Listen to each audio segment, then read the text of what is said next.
Sur tes lèvres, the origin of the kiss.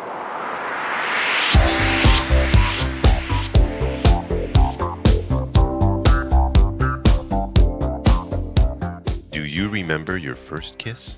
Was it warm, wet, loving, unexpected? Were you nervous? Were your eyes open or closed? How long did it last? Was it intense? Was it sweet? Was it awkward? Was it with or without music? Everyone has had their first time. Even prehistoric humans had their first time.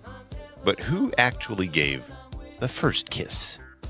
The origins of the kiss are quite hazy. The prehistoric sculpture of two lovers from Ain Shakri, found in Israel and dating back more than 11,000 years, depicts two intertwined bodies, their heads touching. It's not definitive proof, but it is an interesting clue, even if the mystery of humanity's first kiss remains unsolved.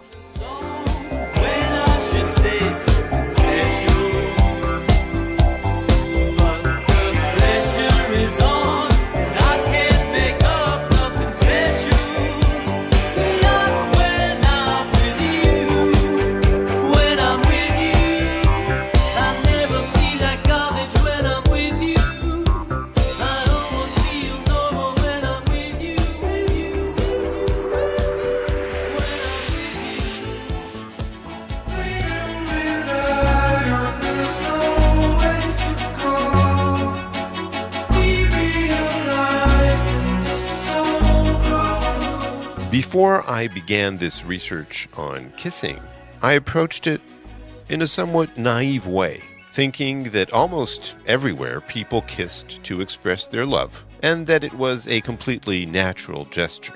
But when you dig a little deeper, you realize that the globalization of kissing is very recent, dating back to Hollywood cinema, and that there are still many places in the world where people don't kiss at all. Some do argue, however, that it is an innate act, tracing back to the practice of mothers chewing food and then slipping it into their child's mouth. Some specialists of human evolution believe that kissing could be an unconscious resurgence of the pre-mastication food transfer, the act of pre-chewing by mothers. By extension, a mother could press her lips against her child's to reassure them, express affection, or soothe them when there was no food to be given.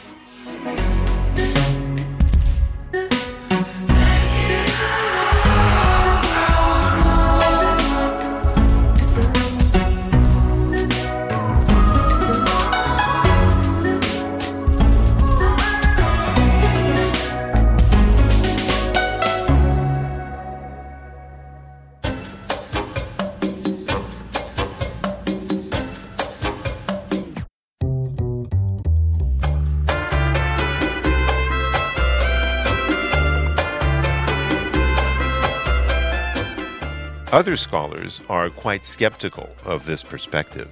They argue that if the basis for kissing were truly instinctive and biological, then kissing would have become globalized.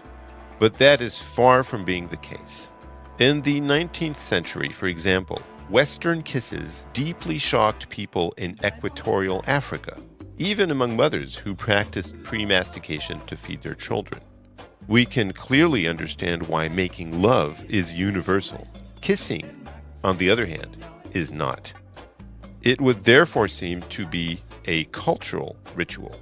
The Romans were the first to codify kissing, distinguishing three specific terms for three types of kisses. The basium, a kiss on the mouth, exchanged between family members, such as between father and son or mother and daughter. The second is the osculum, exchanged among members of the same guild as a sign of respect and belonging to the same social group. This has largely remained the case in the Orthodox world, as seen in the famous Russian kiss. And lastly, there is the suavium, the kiss of lovers with the tongue. It was later recommended that Christians exchange the holy kiss, known as the basium, as the first Christians saw themselves as brothers and sisters. In the book of Genesis, Yahweh places his lips on a clay figure and breathes life into Adam.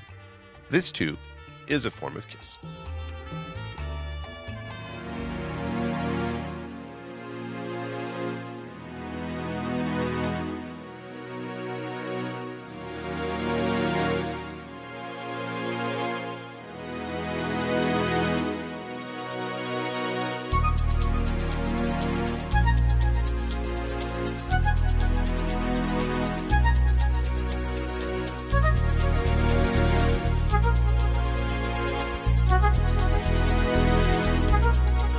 I'm gonna take my time.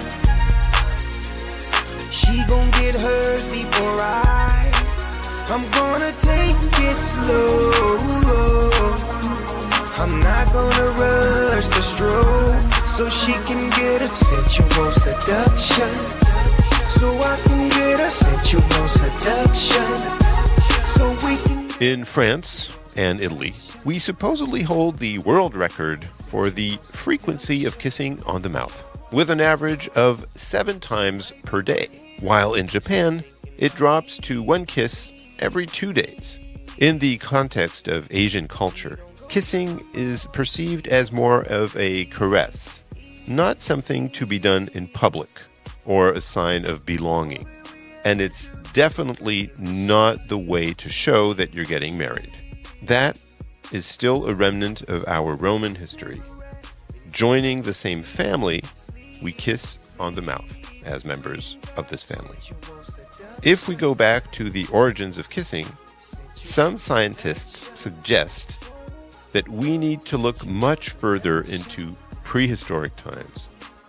By studying Neanderthal teeth, researchers found traces of a bacteria, Methanobrevibacter oralis, which is also present in the mouths of Homo sapiens. This led to the hypothesis that Neanderthals and our distant ancestors might have exchanged kisses over 100,000 years ago.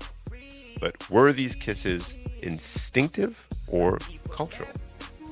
That is the question. And all that we ever do is play in the she. Then smoke us a cigarette and go back to sleep. 'Cause we done got a sensual seduction. Sensual seduction. Whoa. Sensual seduction. Sensual seduction.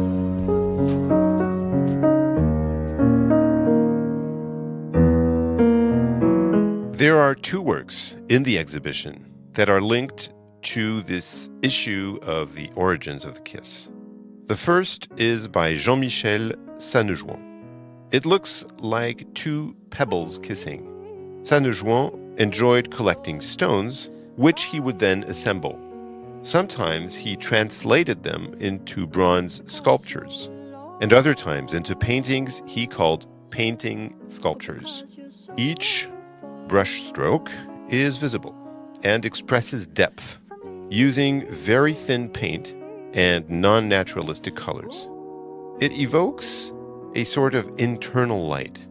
There is no background around these pebbles, no ground or horizon. Yet, our brains place them on a surface, even if that surface is not actually present. These stones have a body, they have weight, and they conjure the image of characters, drawing us back towards the human form. Unconsciously, they could refer to a form of magical petrification, the act of turning people into stone, which is a recurring theme in folklore and mythology from Medusa to Zelda. These stones refer to a geological nature of kisses. Like in many original narratives, where the primordial couple, the sky and the earth, kisses in a close embrace.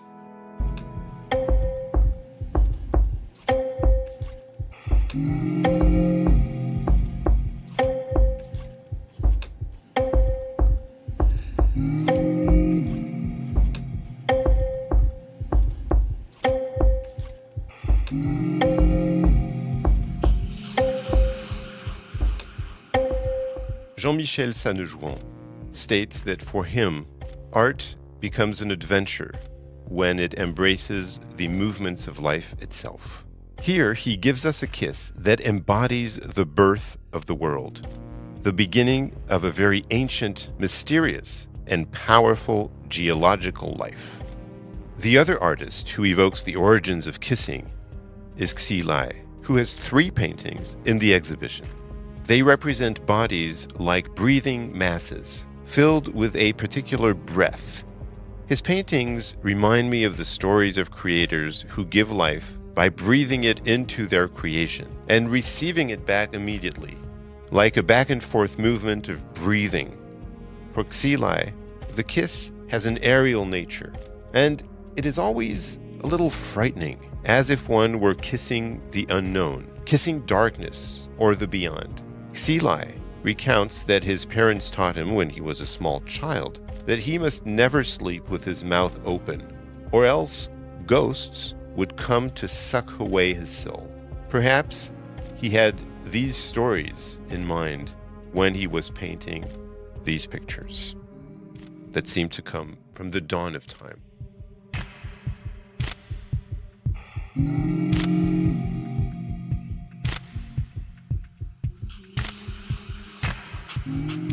This podcast is created by Éva Prouteau and read by Eli Commins, with special thanks to Pascal Lebrain and Henri Landré.